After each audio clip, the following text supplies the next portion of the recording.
Hello, and welcome back to the Ship of Thesis and our Crusader Kings 3 Dev Diary series. What's this? I'm starting a new sub-series on the channel. That's right, up to this point I've done tutorial videos, and I figured I would do something a little bit different. Crusader Kings 3 is a brand new game, and that means that it's got tons of scope to grow and advance, and indeed grow and advance it is doing, as is evidenced by the 3 Dev Diaries I have here, Dev Diary 49, 50 and 51. If you want a spoiler alert, and I'm going to put these all into different chapter headings so you can skip to the one that you really want most, then it's Time to Duel, which is definitely the best one in my humble opinion. Poetry to My Ears being second, and A Cold Embrace coming up as a third place in my rankings. But that's basically what I'm going to do. I'm going to give you my opinion based on these dev diaries of what the direction of the game looks like, what's coming, and what I'm particularly excited for. And it's going to become part of a new series, somewhat inspired by A-Spec, who is a YouTuber who, if you're into Stellaris, I definitely recommend you check him out.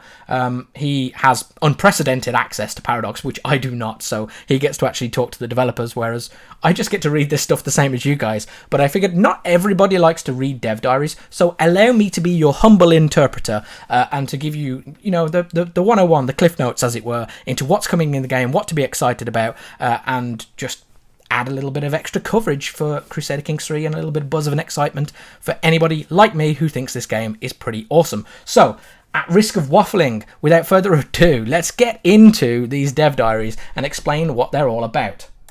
Okay, so the first item that we're going to look at is A Cold Embrace, which is basically they're going to add winter effects into the game, which I think is really cool. My overall thoughts on this is that it's not really that big of a game change, but it's very flavoursome. And I like when they add flavour into the games across all of the Paradox titles. So I'm a fan of it. I don't think it's hugely exciting, but it is, it's just a little bit more flavor. So as I mentioned in the introduction, this is going to land in the 1.3 patch, so it's going to land alongside the upcoming DLC. So that event that's going to happen on the 13th of March is particularly important for knowing when this is actually going to land in the game. But yeah, very cool. I'm excited to see what DLC does land, and I'm excited that this is going to be a part of it for everyone. It goes on to show you the screenshot here and explains kind of how there are some gameplay considerations that you need to take into account. So if you look at this screenshot here, you can kind of see that there are heavier areas of snow, and then there are some kind of sprinklings of snow down here where you can see much more patches of green. And it's basically using that to display that there are different variants. As it says down here, there are 3 different variants: mild, normal, and harsh. And this is a nice UI way of you being able to see that it is indeed winter and just how severe that winter actually is. And it goes on to detail exactly what I've just said there, and then also say that there is some steady snowfall in the case of a particularly harsh winter. So it's kind of cool. You get them that visual feedback. It's going to make the map look a little bit more dynamic. Again, it's just flavorful. I don't think it's going to hugely change things, but it's kind of cool. It does then go on to talk about how the mechanical impacts of winter are going to be added into the game. So, for example, you're going to lose more supply each month when it is winter time, basically, and the harsher the winter, the more supply you're going to lose. Harsh winters also have armies suffer fatal casualties during battles, or more fatal casualties, I should say, during battles. So again, it's going to have a bit of an impact. It's going to affect your men-at-arms. Most notably, cavalry units will perform worse in normal and harsh winters. Heavy cavalry in particular will suffer some hefty penalties. So I think that's cool. They go on to describe that there are some additional units that are not as affected, or indeed can actually benefit from it. So the Tibetan culture unit here, these mountaineers, they actually get a damage modifier that is a positive during winter. In particular, it says in harsh winter. I don't know if they're going to get that damage modifier only in harsh winter. It seems maybe not. There are 2 icons there, so I can't tell if that's saying that harsh winter also affects, like maybe you get normal winter or alongside harsh winter. I'm not exactly certain, or maybe it's just telling you that they get this damage bonus during different types of winter. So I guess we'll need to see a little bit more to see exactly how that plays out. But again, it's kind of niche. Unless you're actually playing that culture type, it's not really going to come up that much for you. So what do I think about the effects of this? I think it's interesting, I think it's flavorful, but I don't feel like it's going to dramatically change battles or wars frankly, all that much, which is probably right. But I kind of feel like wars tend to go on for many years in the game, certainly many months in the game anyway. So are you going... I mean, you're not necessarily going to know that a harsh winter is coming, so are you going to actually avoid going to war before winter? Maybe if you fear that a harsh winter is going to come along and you don't have the troops to be able to weather it. I kind of feel like it's probably not going to affect your mechanical decisions to go to war, but it's a cool role-playing element for sure. You know, telling the story of the harsh winter that your units had to fight through in order to win a siege and to beat people in battles is kind of cool. But again, I don't necessarily feel like it's going to disrupt the game all that much and add tons to it. But again, I feel like this is very much of a kind of flavour pack part that they're adding in here. So it goes on to describe holdings, and it goes into talking about sounds. So they've added more than just graphical elements. There's also some sound. So if I'm quiet for just a moment, I can play this for you. This is what the holdings will sound like during winter. So they're a little bit less busy than a summer type holding sounds like in the game currently.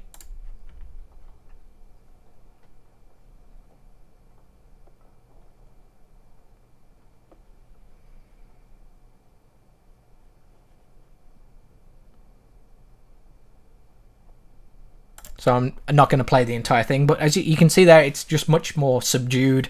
It's saying all the animals are in the stables, people are around the hearth, so the sound of the blacksmiths are not quite as busy as they normally would be. Again, it's cool. They're adding these things in, and it's nice that they've got the technology, which they go on to explain how they do all the sound. So if you're interested in that, go and have a read of this. But it doesn't massively impact the game from you guys playing. But it is saying if you hear sounds of the storm coming, basically be aware because your troops are about to suffer some penalties. So that's everything from the winter side, except that they're also going to be adding a few little map updates alongside it. So this is very much a map-orientated part of the patch, adding those weather effects into the map, and then a few tweaks to Ireland and Italy. Baronies in Ireland, they're basically saying we're too large before, so they've basically split them up and they've added a few new baronies. So Ireland is a little bit more interesting to play because you don't just have very, very large baronies there anymore. You've got a few additional ones to play with, which again, I think will make it a little bit more interesting, especially since most people play in Ireland first. If they've never played CK3 before, it's a really good place to start, so that's kind of cool. And then on a slightly different vein, they've just kind of made Italy look a little bit more interesting again. So they've added more holdings per county, which is cool. So again, I'm not going to spend too much time on this. I mean, if you happen to play in Ireland and Italy, then these map changes may indeed have a massive effect for you. Otherwise, they're just kind of cool. They won't massively change the game, but they're cool that they're addressing these kind of things, and that they're keeping these kind of things in the back of their mind and continuing to tweak the map just to make things a little bit interesting and flavourful for the various regions. So that is the Cold Embrace DLC. If you want my kind of opinion on it, it's cool. No pun intended. But it's kind of... It's the weaker of the 3 Dev Diaries. It's not necessarily blowing me away with new features. That is going to come with the next one, which we'll get into in just a moment. Okay, so next we're going to talk about Poetry to My Ears, which is a dev diary all about adding poetry into Crusader Kings 3, which I think is just brilliant on so many levels. Firstly, I think it's just hugely entertaining, which is just great. Secondly, I think it does actually make some sense for the setting. I guess you could decide to see this as a little bit silly, but I'm gonna kind of analyze that and see, how we can kind of square that peg into the round hole if that's how you decide to view this. And then thirdly, and most importantly, it gives me an opportunity to read randomized poetry out on a YouTube channel. I mean, what more could you possibly want as content, guys? It literally doesn't get any better than that. In any case, I thought it was worth highlighting that this does come in the 1.3 free patch, and they make reference to the Crusader Kings 3 poet trait, so if you're coming from there, you may be familiar with this, but it's actually completely different. It affects stats, there is an actual character interaction element to this, and there is, again, the aforementioned randomized poetry, so it is an actual fully fledged feature that they've added into the game, which is kind of cool. So there are 5 main themes that you get to choose for writing a poem. They are romance, legacy, mourning, strife, and incompetence. I'm not really going to go into explaining those. I think they're all fairly self-explanatory. So you can see the poet trait here. You get diplomacy per level of fame +1, and you get stress loss of +10%. So again, that's just a nice trait to have. But then you also get this ability to generate poems randomly, and as it says here, they basically got a custom localization function. It randomizes a couplet, basically creating intros and outros. So they actually take the theme and then they're creating something so that there'll be at least a fair bit of variance. But I mean, the quality of it, I'll leave you to decide. So this is one of the love poems by a lord I can't pronounce the name of, and yeah, it says, "Oh, how such a beautiful countenance gleams! Being caught in her smile is as warm as sunbeams. For her life in my life, and our life be, as long as I am with her, I'll ever be free." I mean, that's what you come to this channel for, surely. It's not my insightful, breakdown of mechanics, or even my love of explaining how roleplay works. It's literally so I can read things just like that. And there are further examples here, such as problems of succession and lamenting the success of, I assume, a rival in Wales. I'm not going to torture you by reading the other two. I think just love poetry alone should be all you possibly need. If people do want a separate series of me reading CK3 poetry, then please do request it, and I'll see what I can do.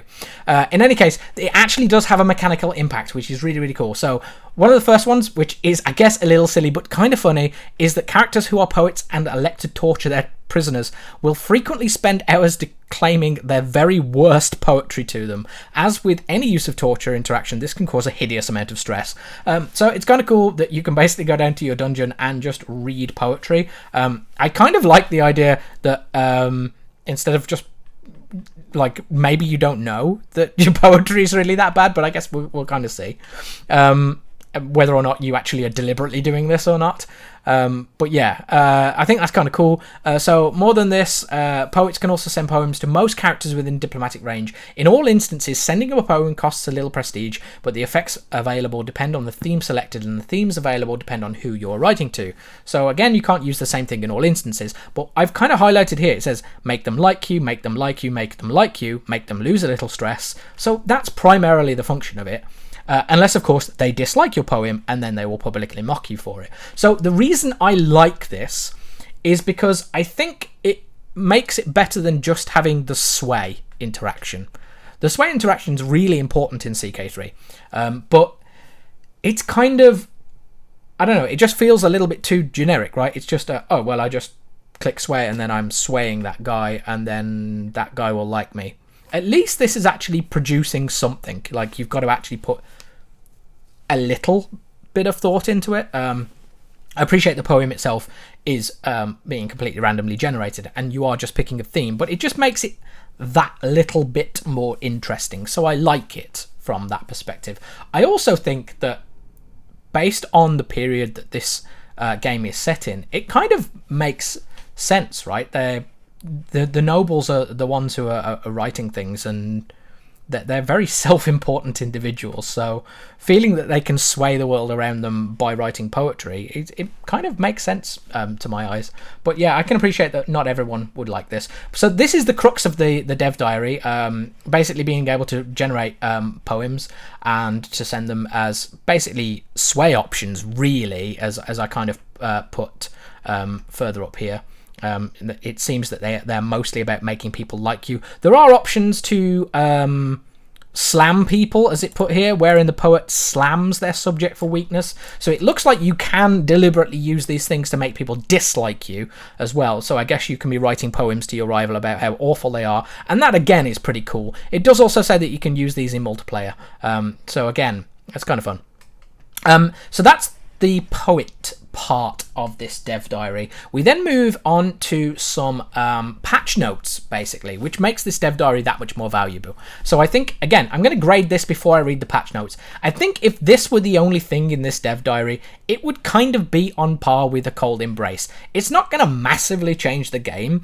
It's giving you a few more options, it's adding a little bit of flavour, it's making things a little bit more interesting, but it's not going to hugely change the universe for you. What I think is cool is this dev diary has a little bit more value added into it because it goes into some of the balance things that we can expect to see dropped into the 1.3 patch. I've only highlighted some of them because otherwise we'd be here all day going through them all. But basically, the first one is that men at arms, special troops, and mercenaries now have travel time, so you can no longer teleport your men at arms around. Just like your levies, when you raise and re-raise them, there will be an effect for doing that. And it, again, is based on the distance to your realm capital. So you're not just able to decide to disband all of your troops and then raise them again just to get them back at your capital with no ill effects. You can do that still, but you will suffer penalties for doing so. So I think that's just cool. It makes... I mean, levies are already trash in comparison to men-at-arms, special troops, and mercenaries, etc. So having them affected by the same mechanics as levies, to me, just makes sense. That's kind of a cool change. The renown cost of acquiring dynasty levies... Let me try that again. The renown cost of acquiring dynasty legacies has now been overhauled. Instead of linear progression, 1,000, 2,000, 3,000, etc., the cost is now dynamic. It should be much easier to unlock your first few legacy perks, but significantly harder to unlock all the legacies in the game. And then immediately I'm going to mention the next one. All dynasty legacy perks have been rebalanced. Their effects should now be much more tangible and interesting. So these are very, very big changes to the game. For a start, it's meaning that you're just not going to be able to unlock everything anymore. You're going to kind of have to pick what you want to take, but it's going to be easier for you to get a few of those things. So I think that's good. And again, this bit I'm very, very interested in, the rebalance, because it doesn't go into any further detail. It just says that they are going to be more tangible and interesting. So until we actually see what that looks like, I can't really say anything else. I can just tell you that I highlighted it because I was like, I'm kind of interested. I mean, we do have our Crusader Kings 3 tutorial series that I've been trying to work through, and we've talked about some legacy perks as part of that, and maybe they're going to invalidate some of the things that I've said as part of that series. We haven't gone into massive detail about legacy perks in the tutorial series so far, so I'm kind of hoping to hold off before, basically let 1.3 drop and then see what changes happen before I make any further content on there. The other things that are in here are kind of interesting. They talk about basically events are going to become much more likely. All characters can become infirm now. Basically, characters will stop wandering off so much if they actually have a relationship that makes sense as to why they wouldn't. You can disinherit people now when they're outside of your diplomatic range. That kind of makes sense and it's good. AI rulers who form an alliance in the middle of the war will basically wait before they call their new ally in. So that, again, makes sense. Feudalizing as a tribe no longer requires all tribe but era innovations. Now you only need 70%. So again, that just makes it a little bit easier for that. You will no longer get stress from parents or siblings dying of old age when they are 65 or older. If they're friends or lovers, you might get stress though. So I highlighted this because you could kind of end up in a situation where you had a very large dynasty. And if you did this, so if you had less so from parents, but if you had many siblings, you could basically create a stress bomb. And I mean, it's a valid playstyle, right, to just create as many people as possible. But you could end up with like a stress bomb where what would happen is say a bunch of siblings die, particularly during a war, like say a bunch of them are knights, right, and they die in a battle. Then that would cause a sudden spike of stress, and that sudden spike of stress could cause a death that would then cause another spike of stress, and that would then snowball into this stress bomb, basically, that would just decimate dynasties that are structured in that way. So this is nice. It at least means, well, obviously it's not going to affect them dying during battle. I've just given you an example of that's going to remain. But when they die of old age, again, if you've got them all born around about the same sort of time and they're actually living to a ripe old age, it's not going to allow that stress bomb to decimate your dynasty when there's nothing you can do about that, right? in the case of the battle that I've just told you, maybe don't stick all of those people in harm's way.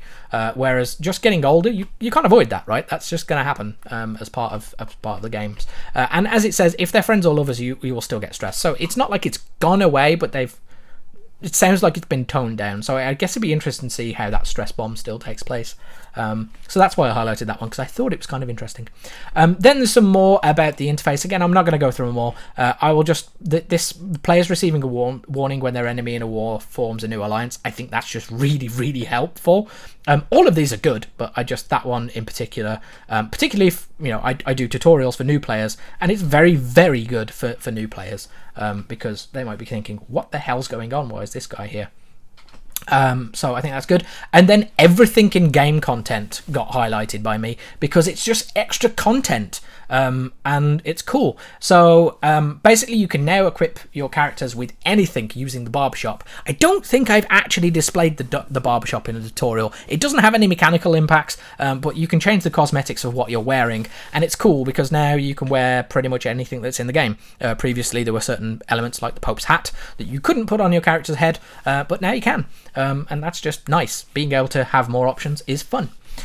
So added a small interaction to pardon a subject's crime in exchange for opinion. I love this. I think it's great. So this is giving you an option to kind of weigh up a thing, whereas previously you'd have to just sort of ignore a subject's crime if you didn't care for it. Now you can actually get an opinion bonus out of it, rather than having to throw them into prison, which is, it's just nice. It kind of plays into roleplay, but it also does have that mechanical effect. So that's kind of cool. A guardian might now get a hook on their ward should they be of a greedy or deceitful persuasion. Again, awesome. This just plays into the roleplay aspect. It means that characters that have particular traits are going to behave like those particular traits should, and it kind of makes sense that guardians would get a hook on wards.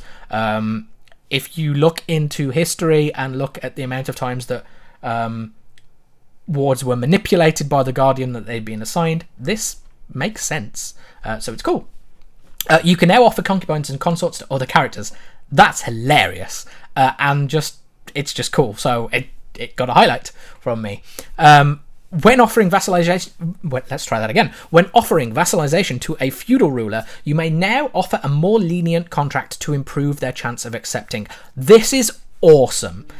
So rather than just being rejected because you've got to offer them this really hardcore vassalization, you can now just offer them... I don't think we've discussed contracts yet in my tutorial series, so we're going to do that soon. But basically, you have a contract that you do with... your vassals that determines how much of the relationship is skewed between one and the other. Your subject is getting, or rather your vassal is getting protection from you. So the thing that they gain from you as a ruler is you protect them from being declared war on by others. And that's the big thing that you offer them. But what do they give you back? They give you levy, they give you gold, and maybe a few other things. And this contract can be skewed so that actually, if the contract is lenient enough, then it's a really good deal for the vassal, where they provide you with maybe no levy and maybe no gold, but they're still your subject. And for them, that's great because they gain all the perks of being protected by you, and they don't have to pay anything, basically. So it's something that I would actually recommend that you do when you're playing the games. If you're playing as a vassal, sometimes it's better to negotiate a contract where you end up having a more lenient contract, and that contract is actually better than being free in some instances. But I just love that you can then do that because A, it's going to make vassalizing people easier, because otherwise they might just reject, and B, again, it kind of, I've said with a lot of these things, it kind of feeds into that roleplay element. I really like that you can do this now. Rather than having to go hardcore, you can say, right, I'm going to give you this lenient contract, and then maybe for a roleplay reason you want them to be on a lenient contract, or maybe you want to start out with a lenient contract because these two people are friends, and then as time moves on, maybe your successors are not so friendly with these people, and they increasingly, crunch down on them by offering them more and more unfair contracts, and then maybe that sparks a war. So again, anything like that is cool. It's more options and adds more gameplay elements. And then lastly, they added a narrative event for converting to a new faith, as well as a notification for when your liege converts to a new faith. So that's very cool. I'm not entirely certain as how it's going to play, whether or not it just feeds into the existing conversion mechanics or not. But again, more events, cool. Like, I'm never going to say no to more events. So, I mean, I said the last, the Cold Embrace Dev Diary, I didn't actually give it a score, really. I'd probably give it like a 5 out of 10. Like, it's interesting, it's flavorful. There's nothing bad about it, but it's just not super exciting. This one I probably would give a 7 or an 8 out of 10, purely because it combines this funky stuff with the poetry, which might not be for everyone, but I think is kind of cool. And then the actual patch notes themselves are changing the game for the better. So I think that's really cool. So that is poetry to my ears, and I'll see you guys when we talk about the dueling in the next one. Okay, this is the big one, guys. Let's talk about the dueling. If you didn't like the poetry and you didn't like the snow, then I'm pretty convinced you're going to like the dueling, because the dueling is cool. Let's talk about the dueling. Basically, you could do this previously in CK2. If anybody who's coming from that period will remember that you could fight duels. There would sometimes be events that would fire, that would trigger a duel, or maybe you would get a duel during a battle. I always took the option to duel, pretty much, and every goddamn time that I took it, at least it felt that way, I would end up being bested, either by, it would never be two equal people going up against one another, and then ending up getting a random result. It always felt like you'd end up with this really awesome character who was amazing at dueling, and then he would die to some idiot with a bar of soap.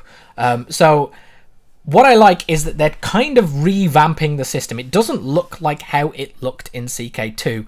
It's much more in-depth, but it's also so much more flavorful. So let's dive right into it. So they've put a few things here about the key things that they wanted to get out of the dueling system. The key things were that dueling should be dangerous. It should never be a completely foregone conclusion. So there is still that element of you don't just win. It's not a case of, I have an amazing combat character here, they have awesome prowess, therefore going up against this idiot with 2 prowess means that I will instantly win. It should be the case that it makes sense that I'm more likely to win, but I'm not guaranteed. And again, that's good, because otherwise it becomes boring, right? If it's always the case of, well, I'm definitely going to win, then you might as well just auto-resolve it, right? And that's just dull. So I like that there is still a chance for failure, and that's a good thing. So the next thing is that duels should be reusable. So they are basically talking about the fact that duels are affected by everything from strict genre duels to battlefield bouts or a knife fight in the tavern. So again, I kind of mentioned there were events before in CK2. It looks like you can still have those kind of battlefield encounters, but this knife fight in the tavern, that's completely new. It'd be interesting to see how they weave it into the event system, but I like that there is some variance to the system. It's going to make it feel like no two things are ever the same, and I'd be really interested to see if it changes, and I think it does based on some of the upcoming comments that we'll have a look at, how it will change the actual duel itself.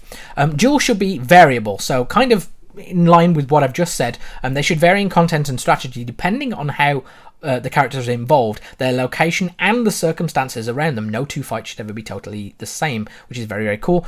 Duels should be character-driven, so their traits, relationships, and other qualities should all have an impact on the duel, not just prowess. That's so cool. Again, it's just dull. If it's going to be my 30 prowess character against your 2 prowess character, oh, I win, okay, then it's kind of not really a worthwhile interaction in the game. But if there is a sense of, oh, okay, well, these 2 characters have got all of these traits that are going to have an influence on the actual duel itself.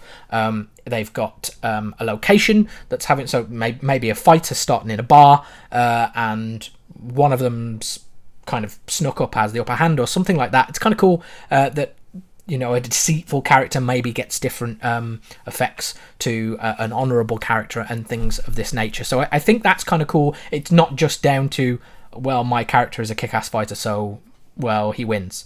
So that's cool. Duel should allow for both experience and intuition. So this is particularly cool, and it kind of really... They kind of go hand in hand with the 6th point as well. Duel should allow for both roleplay and role-play.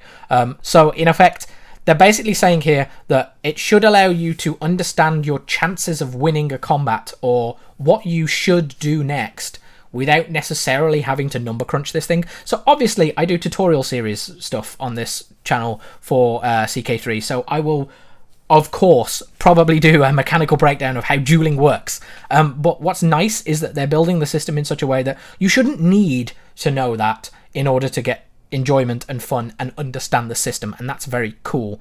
And again, you should be able to roleplay it. So it's more than just it intuitively makes sense, it's that it also feels like something you could decide, well, no, my character is honourable, I'm not going to do this thing that would be dishonourable, which I think is cool. And again, it says you should be able to play according to what makes sense for your character without either totally kneecapping you, as in whichever style of play, which is nice. So it gives you that sense of, well, I can still play in character and it's not going to completely ruin my chance of winning, because otherwise you're going to be compelled to just, oh, well, I always click these buttons and it means that I win. And I like that it sounds like, I mean, we've still got to actually see it in action, right? But it sounds like they're trying to build this so that you can kind of square both of those things off against each other, and I think that's really, really cool.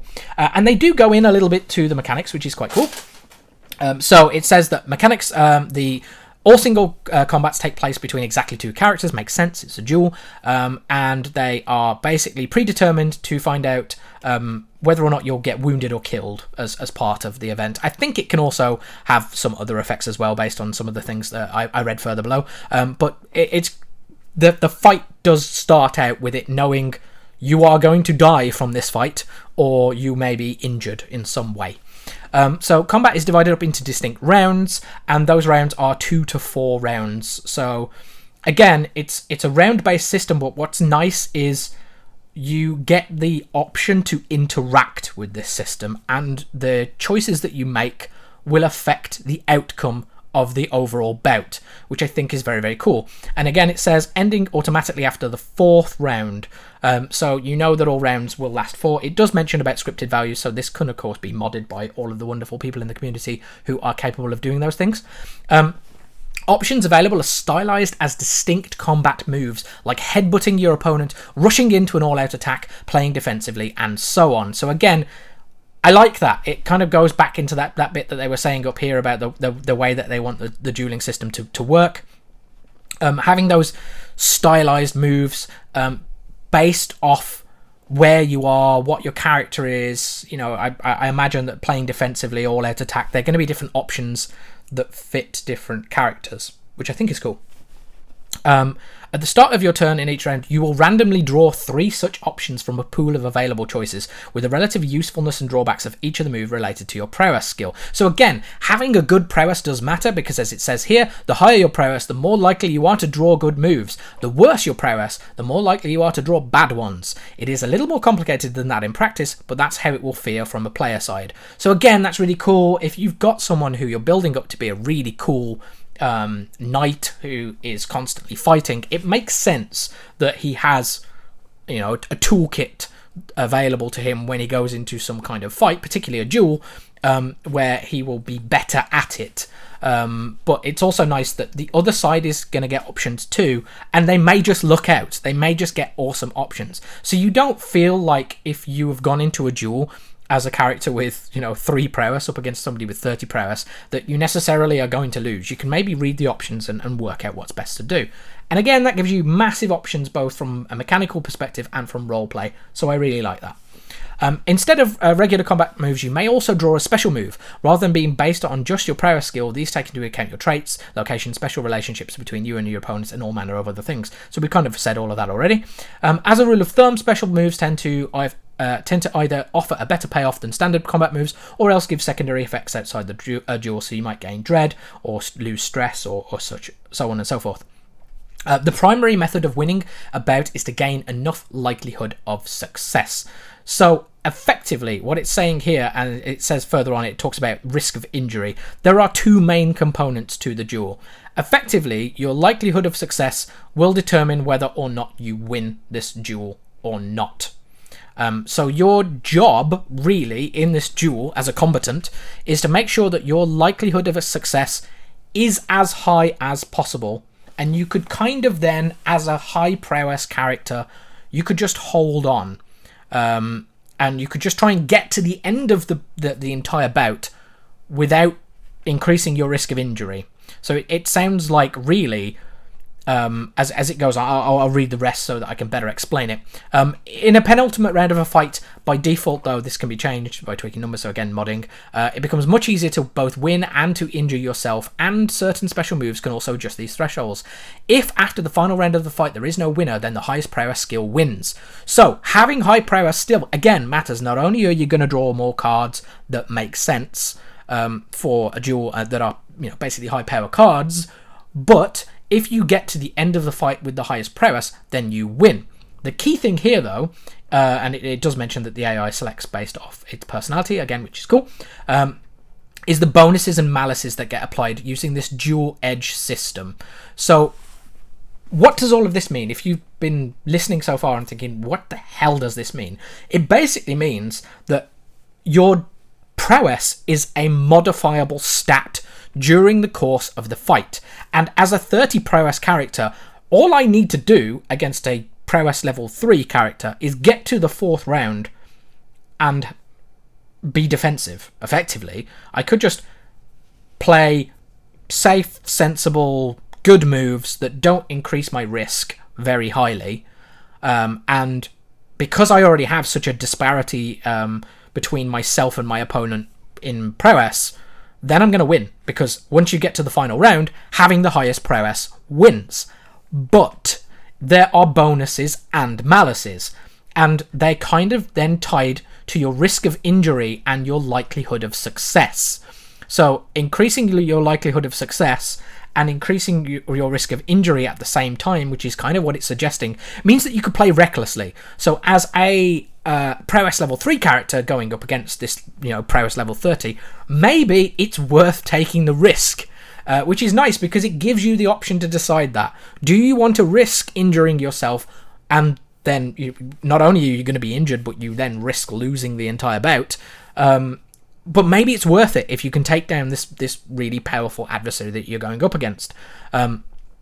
And it sounds like you can use these things to basically push and pull the prowess of both yourself and your opponent. So you can see here there's dual edge malice. As characters duel, they may be afflicted with temporary disadvantage, often due to their opponent severely hurting or intimidating them. This decreases their prowess for the duration of the current bout, but is regained immediately after.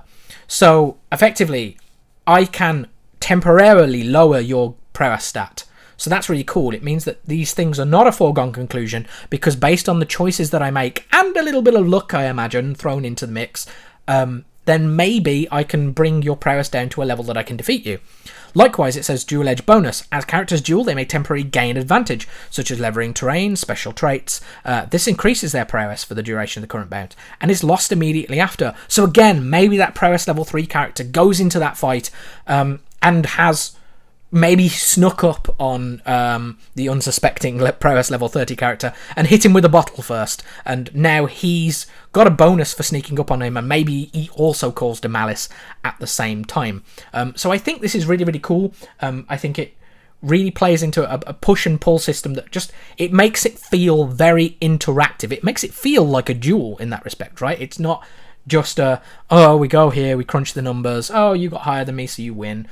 I imagine that that's still going to have a massive effect from what they were saying about how things feel, but at least you feel then as the player that you've got some sense of being able to influence this. You've got maybe some options you can take, and again, you can roleplay it again, and anything like that in CK just makes absolute and complete sense to me. So the particularly cool thing is that they then actually go on to create an example. Now, interestingly, there are also these redacted elements inside of the dev diary, which I think alludes to how this dueling system is going to be integrated with some of the DLC as well. So again, it is part of the free patch, so you are going to get the dueling system no matter whether or not you have the DLC or buy the DLC.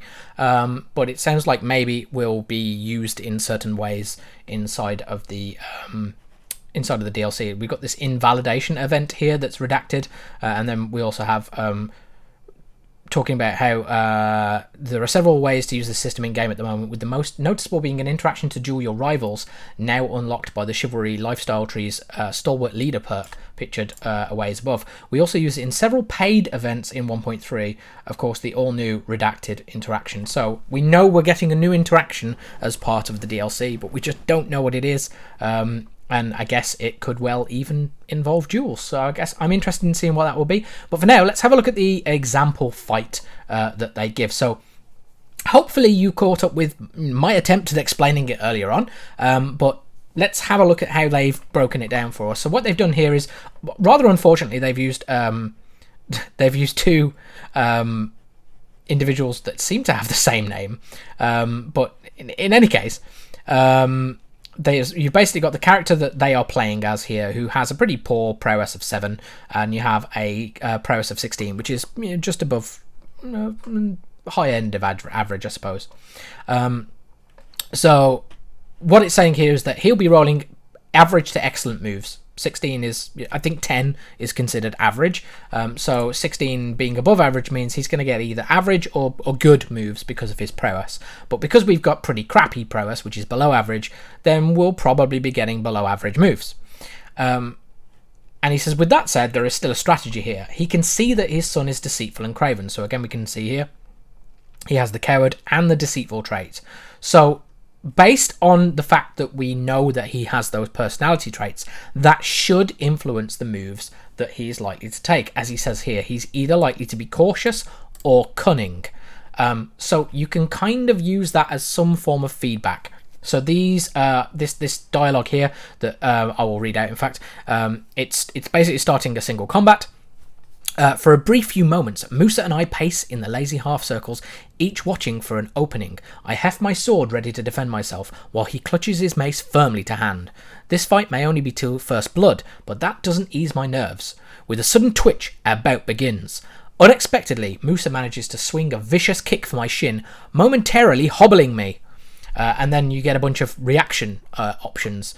You're a disgrace to the family name, taste the wrath of Allah, or to the floor with you. And 2 of them actually give stress gain because they're against your personality traits. You can see here that he's an honest kind of character. So doing things like vengeful things is not really something that he expects to do. And he's calm. He's a calm character as well, so taste the wrath of Allah is probably not necessarily something that he should be doing. So it goes on to then actually show what these options then look like. And you can see here, you're a disgrace to the name is actually an enthusiastic onslaught. It will give a high increase to the likelihood of success, but a very high increase to the risk of injury. So again, you're trying to get a high increase to success, but you're kind of risking injury when you do it. But given that he's got a pretty crappy prowess skill, this might be what he needs to be able to kind of catch up with his son, who is better than him. The other option is taste the wrath of Allah, and that is to a high likelihood of success and a high increased risk of injury. And again, both of those gain stress because he's calm. And then lastly, there is to the floor with you, which will be a low increase to the likelihood of success and a low increase to the risk of injury. And I think this has happened here, shows what has happened following. So that kick to the shin, I think, was his first interaction. So his first action only gave him a low increase to his likelihood of success and a low increase to his risk of injury. So there's a choice here of how to respond, and the guy writing the dev diaries basically said that Unstable Foundations does nothing for me. Onslaught is basically playing it safe. Enthusiastic Onslaught it is. I find that interesting because reading this, I think that the middle option, Taste the Wrath of Allah, makes most sense because it says a high increase to the likelihood of success and only a high increase to the risk of injury, whereas the other one is only a high increase to the likelihood of success and a very high risk of injury. So I'm not sure if that's an error on his part, but then he might know the numbers that are going on underneath the hood and I don't. But nevertheless, that's what he chooses, and he goes on to basically say, all right, well, that went so-so. He launched an attack and his son launched an attack, and the text at the bottom covers their relative injury risk and the current status of the likelihood of the success, respectively. I'm very close to injuring myself, but we're neck and neck on the likelihood of success. So you can see what has happened. Medium increase to his likelihood of success, but a low increase to his risk of injury. It looks like my son is playing it a little less overly safe than I thought. Rather than purely waiting for me to hurt myself, he's putting up just enough of a fight to make it difficult to steal a win. His deceit is winning out over its cowardice. So he's basically choosing, or hit the cards that he's generated. Basically, if you treat these like cards, then the options that have been randomly generated based on his prowess have also been affected by his stats, and it looks like he's picked deceit stats, or been able to select deceit stats rather than cowardice stats. So I guess that's how the traits affect this. He said then they basically go on to the next bout of the round, where he rolls different stats, and he now gets headbutt, which would give him a medium increase to his likelihood of success and only a high risk of injury increase. And he says that this would have been really useful last round, when we could have headbutted him to both reduce our prowess a fair bit.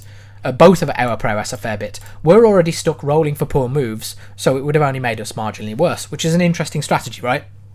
You're basically getting the option where you can see it's going to kind of sauce for the goose, as it were, because you already suck with prowess. Lowering both of your prowess means that you're actually kind of leveling the playing field a little bit better in your favor, because you're already getting crap moves, which is interesting. And he's basically saying, look, we're in a tricky situation where we might get embarrassingly defeated by the AI, so he just goes for enthusiastic onslaught again. So he's just playing high risk, high reward at this point, and the devil take you, coward. So he ends up getting lucky, because Musa plays it safe rather than pressing the advantage, and because he didn't end up injuring himself, then he's actually ended up doing really well. He's kind of caught up.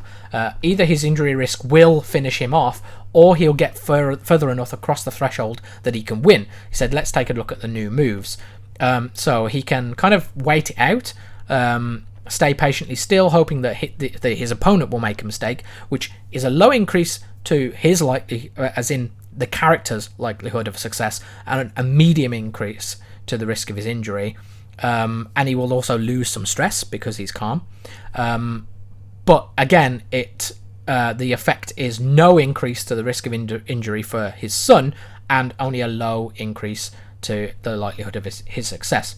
The other option that he's got is to basically go, again, super high risk, super high reward, go very high on both of them, which is basically what he does. And in this scenario, probably because it's a dev diary, he ends up winning, although he does say that one of the earlier ones that he did, he lost with a prowess 100 character being killed by a prowess 0 character. So it looks like it can happen, right? But I like that you get to pick these options and you get to kind of sway the fight. And he mentions here that if we played this fight again against Musa, we'd probably want to take a similar strategy to how he fought in the early rounds, letting our inferior opponent open up his guard whilst putting up enough of a fight that he couldn't easily score a victory. Two very skilled characters fighting each other become a mind game of who can work out the best route to victory first. An incredibly inferior character versus a drastically skilled opponent turns into lots of desperate gambits to even the prowess ratings or exploit their personality. Two very aggressive characters becomes a pure slugfest that can often come down to sudden death, and so on. So I like this system. It still plays into that sense of, if you are really a real powerhouse, you're probably still going to win, but in the hands of, if you're going up against the AI in particular, quite often people play these games single player, right? And if you're doing that, you feel like you've got some influence on the fight. You can kind of have an effect against it, and I think that's awesome. That's really, really cool. It then goes on to show what defeat looks like in combat, so I'm not going to go through all of those, but they're all reasonably cool. It looks like he's fought the Pope and lost here, which is kind of interesting. And then he goes on to talk about, fun fact, putting the location trigger on crocodilians turning up in Fatal Redacted, duels. So again, we know that there's going to be something to do with duels in the DLC because it's been redacted and it's a particular type of duel. And for some reason, crocodiles show up for it. That means that for the vast majority of time spent internally playtesting, crocodiles would tend to turn up in any fight that wasn't explicitly outdoors. So it sounds like people would always die to a crocodile attack, and they've since fixed that. Now, we're also treated to patch notes, so I am going to go through those as part of this as well, and that will round off all 3 dev diaries. So I appreciate this has been a big video, so thank you for sticking around so far. If you have, we're going to cover off the final patch notes, and that will round out this entire dev diary session. Okay, so first up, let's have a look at the 3 features. Enhanced the hair and beard inheritance gene system. This just basically makes things work better. You'll pretty much then always use the hairstyle or beard that is appropriate to your culture, regardless of where you came from. You basically inherited a gene like straight, wavy, curly, or afro, so it just makes more sense. It will affect existing save games, so if you're bothered about that, then that's just something to take into account. They've added a chin, goatee, beard variant. Pretty cool. And then, interestingly, added new special buildings in redacted, included in the redacted, and more. So that's all about the DLC, right? So we're very, very much excited to hear what that is. And then balance. So again, I'm not going to go through every single one of these. I've just highlighted the ones that I'm particularly interested in. All of them are cool. But yeah, the first one, as the patron of a holy order, you can now hire it, even if it's already hired by someone else, unless it's an actual other player. You pay the full piety cost to the person who has already hired it, rather than the usual hiring it for free. Now, this is really cool. We haven't actually discussed holy orders on my channel yet. We did, in my last video, talk about armies and how army composition looks. And I said I wasn't going to talk about holy orders just yet. This being fixed is a good thing, because it was possible that you could invest in having a holy order and then not be able to use it because someone else was already using it. And that was a very annoying thing. So I'm glad that they've changed that. Reduce the fascination gain from learning from +2 to +1. That's massive. That's going to change the whole speed of how cultural fascinations work by, well, half, right? Like it's literally halving it. So it'll be interesting to see how that does affect the game. It's certainly going to slow things down a fair bit, but I guess they've done it for a reason, which is probably in line with some of the other things that they've spoken about earlier, such as on the legacies and things like that. Being more than 5,000 men above the supply limit now causes you to lose supply faster. Will scale from 5 a month at 5k to 10 a month at 10k. This is cool. I think it's also worth bearing in mind we are literally about to start talking about battles on my channel. So this coming in now means that I will wait until the 1.3 patch lands before I specifically talk in detail about supply.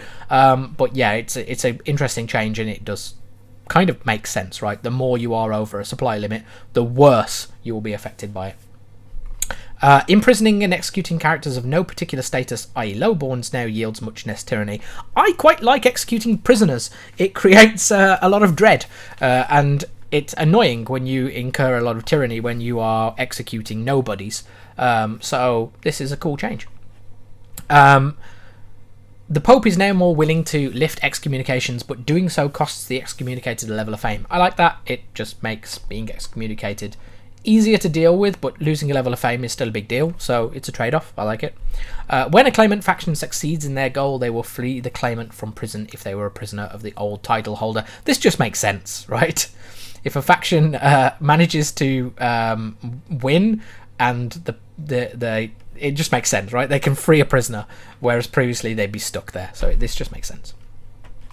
And then we go on to a bunch of bug fixes. Again, I'm not going to go through them all because they're largely bug fixes. They should have all been fixed and have been, so that's cool. Ones that I've particularly highlighted are: it's now much harder to imprison a claimant that has the support of a faction that has pressed demands. That just makes sense, because otherwise it was a little bit crazy how easy it was for you to actually just imprison a claimant. So yeah, that's just a nice change. It's now easier to imprison your own young children if they're unfortunate enough to be in your court. Again, makes sense. They're right in your court. They're surrounded by your guards. you should be able to throw these poor defenseless children into the dungeon, because that's what dungeons are for. The AI can now occasionally attempt to escape from prison. I like this. It just means that they aren't eternally stuck in your prisons, and it just makes the roleplay aspects of it just that much more interesting. And fathers of secret bastards can now realise that they are the real father, even when the mother is married. Again, just since it happens a lot in this game, it's nice that that kind of thing has been fixed. And I guess it's worth me pointing out the ended the crocopolypse, if I've said that correctly, which I assume is referring to the people being eaten in these earlier events. So that pretty much wraps up everything in these dev diaries. So I appreciate this has been a long one. Thank you for sticking around to go through it. I'm obviously amazingly excited for March the 13th, where they are going to go through the DLC. Pretty much they will drop that, and then we'll find out when 1.3 is actually due to be upon us, and I will do some coverage specifically around this. So if you yourself do not get a chance to watch the event that they are advertising, fear not, because I will provide coverage for you, and we will go through and see what's going to evolve and be added into Crusader Kings 3 together. In any case, this has been a long video, so I'm going to wrap it up right now. If you enjoyed this, please let me know. It'll let me know whether or not it's something I should continue to do. And if you can like and comment and subscribe and all of that good YouTube stuff, it helps me get the word out to more Crusader Kings 3 fans. Anyway, let's wrap it up before I continue to waffle. Thank you very much for watching, everyone, and I will see you guys next time.